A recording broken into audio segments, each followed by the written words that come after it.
NFL Daily Brief is here sharp, short, and to the point. Subscribe now and never miss a snap. Here are the brief highlights of today's top stories.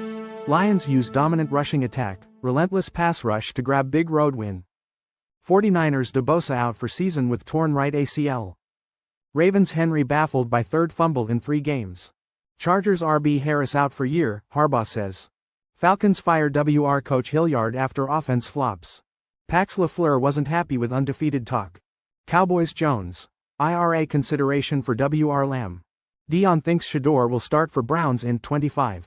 Cards confirm RB Connor needs surgery to foot.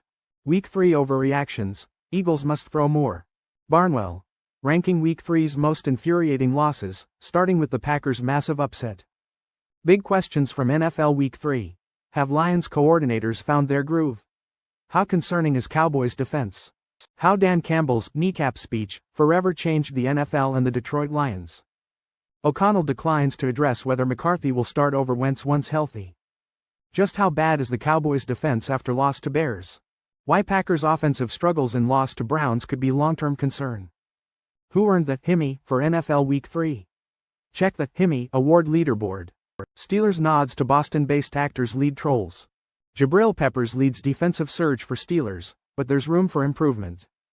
We were fed up, Panthers defense comes alive. Now, let's dive deeper into the details. David Montgomery rushed for 151 yards and 2 touchdowns, leading the Detroit Lions to a 38-30 victory over the Baltimore Ravens.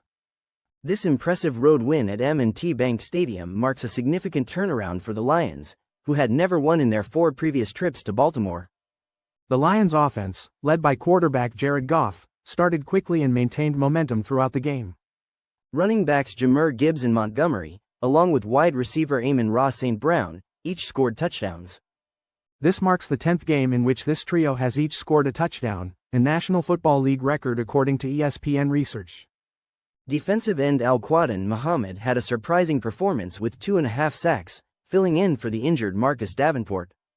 Despite their victory, the Lions' defense allowed an opening drive touchdown for the 3rd consecutive game this season. This is the first time this has happened under coach Dan Campbell since he joined the team in 2021.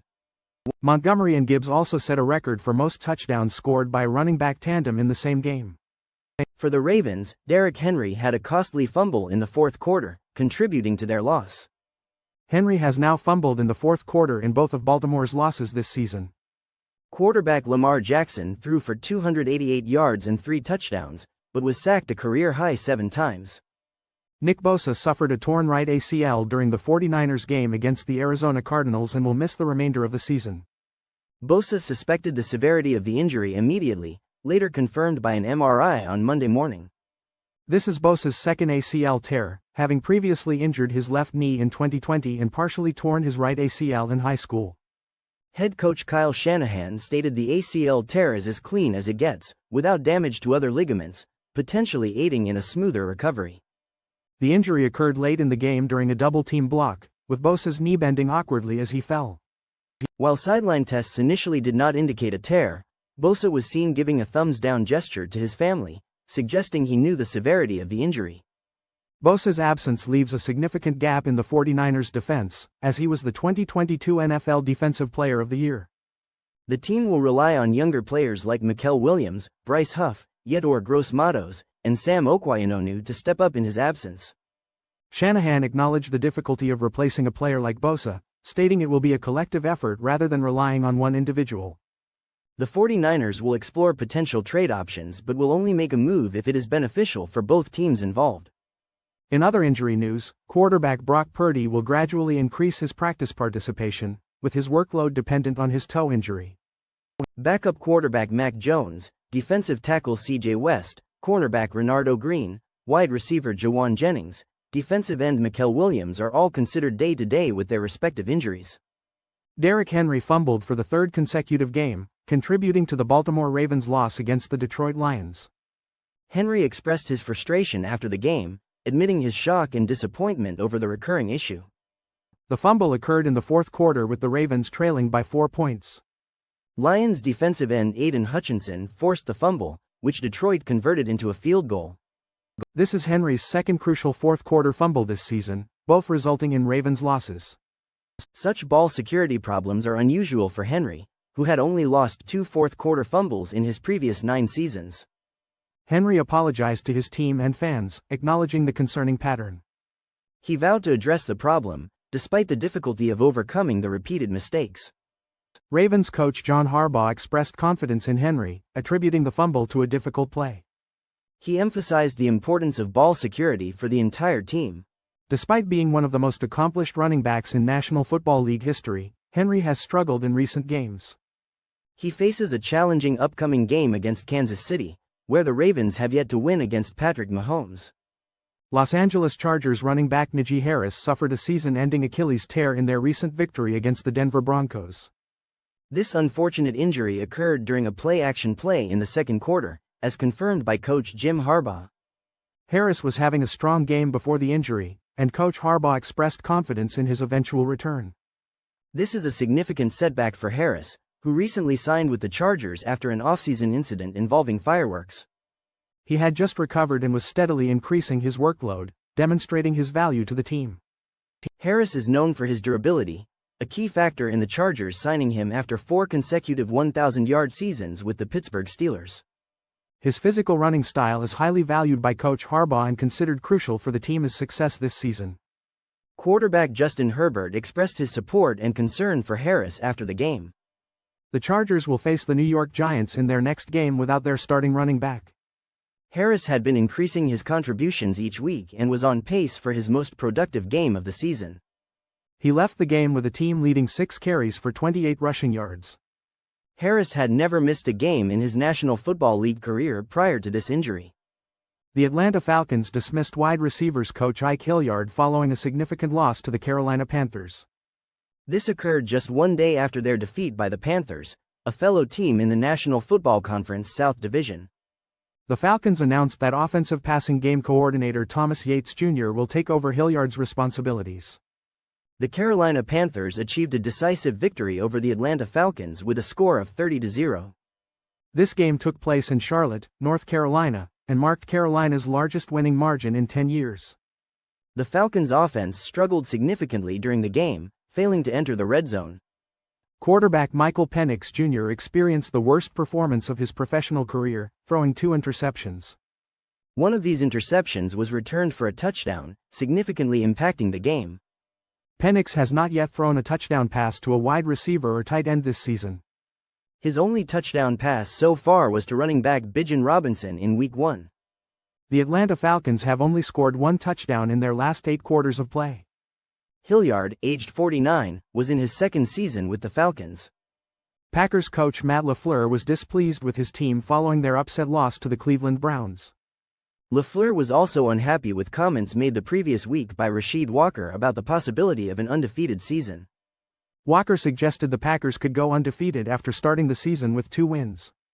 LaFleur emphasized the importance of focusing on one game at a time.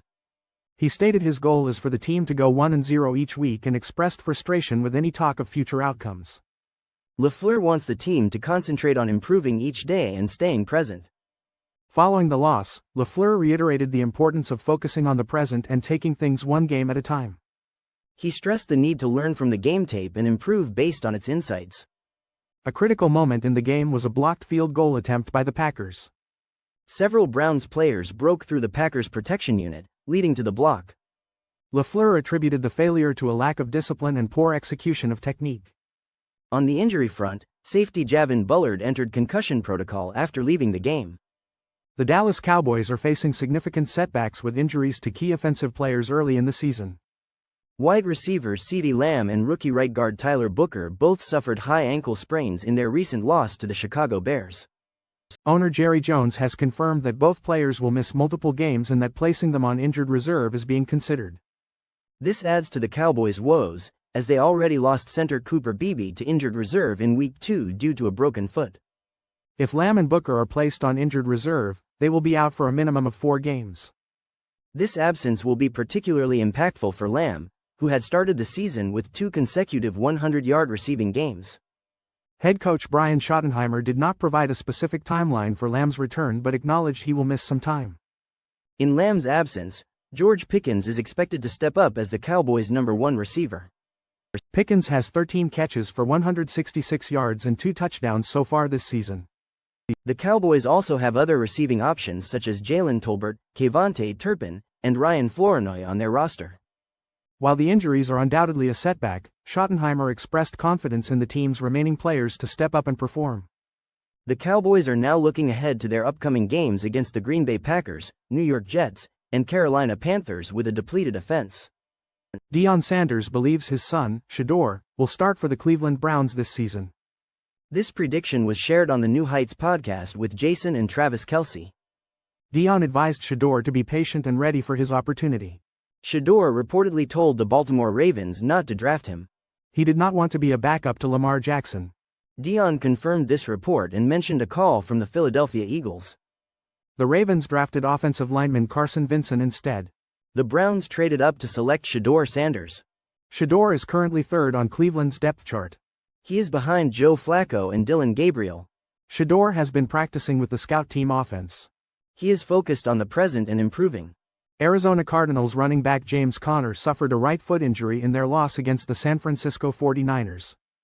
Head coach Jonathan Gannon confirmed the injury, initially thought to be an ankle injury, will require surgery. This injury will sideline Conner for the remainder of the season. Conner was carted off the field after a 9-yard run in the third quarter.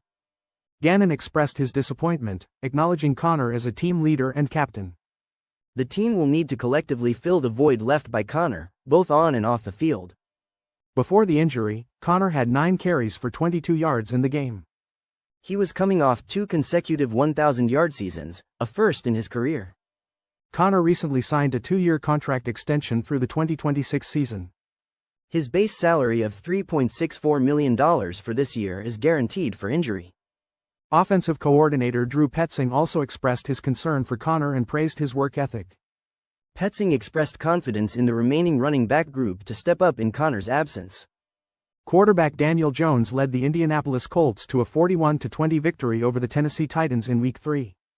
This impressive performance follows wins against the Miami Dolphins and Denver Broncos. Jones is currently second in the National Football League in passing yards and first in yards per attempt. He also has 3 rushing touchdowns, contributing to the Colts being undefeated so far this season. The Colts have scored on an impressive 77% of their offensive possessions. This is the highest mark for any team in its first 3 games over the past 45 seasons. While some consider Jones an early most valuable player candidate, it is important to consider the opponents the Colts have faced. Their combined record is 1-8, raising questions about the strength of their competition. It is still too early to determine if Jones can maintain this level of performance against stronger teams. The Cincinnati Bengals suffered a significant loss to the Minnesota Vikings after quarterback Joe Burrow's injury. Backup quarterback Jake Browning struggled in the game, throwing 2 interceptions and taking 3 sacks. This raises questions about the Bengals' ability to contend for the playoffs without Burrow. Week 3 in the National Football League was full of upsetting losses, featuring dramatic collapses and blocked field goals. Let us examine 4 of the most agonizing defeats, starting with the Green Bay Packers' unexpected loss to the Cleveland Browns. The Packers' offense, dominant in the first 2 weeks, struggled against the Browns, partly due to injuries on the offensive line. Cleveland dominated the line of scrimmage, pressuring quarterback Jordan Love on nearly 39% of his dropbacks. Love threw a crucial interception, leading to a Browns touchdown that tied the game. Green Bay is also struggling to establish a consistent running game, a weakness that was exposed in this loss. The Los Angeles Rams also suffered a heartbreaking loss to the Philadelphia Eagles. The Eagles blocked 2 Rams field goal attempts in the fourth quarter, including a game-winning block returned for a touchdown. The Rams had a significant lead in the second half but could not hold on, with Eagles quarterback Jalen Hurts leading a dramatic comeback. The New England Patriots suffered a frustrating loss to the Pittsburgh Steelers, despite outgaining them significantly. The Patriots committed 5 turnovers, including 2 fumbles lost by running back Ramondre Stevenson. Quarterback Drake May played well overall, but a late interception sealed the Patriots' fate. Finally, the Denver Broncos lost a close game to the Los Angeles Chargers. Broncos quarterback Bo Nix missed several key throws downfield, including a potential game-winning pass in the final minutes. David Montgomery and Jahmyr Gibbs each scored 2 touchdowns in the Lions' Monday Night Football victory over the Ravens. Week 3 featured exciting finishes, including the Browns defeating the Packers with a last-second field goal. The Rams and Eagles game, as well as the Buccaneers and Jets game, both saw blocked field goals returned for touchdowns. The 49ers and Chargers also secured victories with time-expiring field goals in the late Sunday window. The Lions' new coordinators seem to have found their rhythm, leading to impressive offensive and defensive performances. Jared Goff played exceptionally well, demonstrating he can excel with good protection. Despite their 1-2 record, the Ravens are not in as dire a situation as it appears. Derrick Henry has fumbled in the fourth quarter of both Ravens' losses this season. The Chiefs' offense showed improvement in the second half against the Giants, with Patrick Mahomes distributing the ball effectively. The Giants are now 0-3 and face a tough upcoming schedule. The Chargers are prepared to play without running back Najee Harris, who suffered an eye injury. The Broncos have blown leads in consecutive games, jeopardizing their playoff hopes. Dan Campbell, the Detroit Lions coach, made a memorable first impression with his introductory news conference in 2021. While initially mocked for his intense kneecap-biting analogy, his speech resonated with Lions players, management, and fans. Campbell expressed his commitment to building a team that reflected the resilience of the city of Detroit. This resonated with a city that had faced hardships and was eager for a winning team. Campbell is known for his emotional authenticity, a blend of toughness and empathy. This is rooted in his upbringing, influenced by his rancher father and kind homemaker mother. His coaching style emphasizes both demanding effort and genuine care for his players. Campbell believes in direct communication, addressing players individually and honestly, even when delivering difficult news. This approach has fostered a positive culture within the Lions organization. Campbell is also known for his energetic team meetings, which are highly regarded by players and staff. His unconventional style and genuine passion have made him a beloved figure in Detroit. Campbell has led the Lions to a significant turnaround, achieving playoff appearances and a winning record. Vikings quarterback J.J. McCarthy is no longer wearing a boot on his injured ankle. The team hopes to get him up to speed quickly, but he is ruled out for the Steelers game. Coach Kevin O'Connell declined to confirm McCarthy as the starter once healthy. Backup quarterback Carson Wentz led the Vikings to a decisive victory against the Bengals. O'Connell emphasized the importance of McCarthy regaining full health and mobility. He highlighted the negative impact of McCarthy missing practice before the Falcons game. O'Connell stated that McCarthy needs consistent practice to develop his skills. The Vikings chose to develop McCarthy over signing established quarterbacks. McCarthy currently has the second lowest quarterback rating in the league. O'Connell believes McCarthy can learn from observing Wentz play. He emphasized the importance of proper footwork and balance for a quarterback. McCarthy will travel with the team during their upcoming international games. The Dallas Cowboys defense is struggling significantly, having allowed 92 points in their first 3 games. This is the 4th highest number of points allowed in franchise history through 3 games, and historically, it does not bode well for their playoff chances. In the past, when the Cowboys allowed this many points early in the season, they failed to reach the playoffs.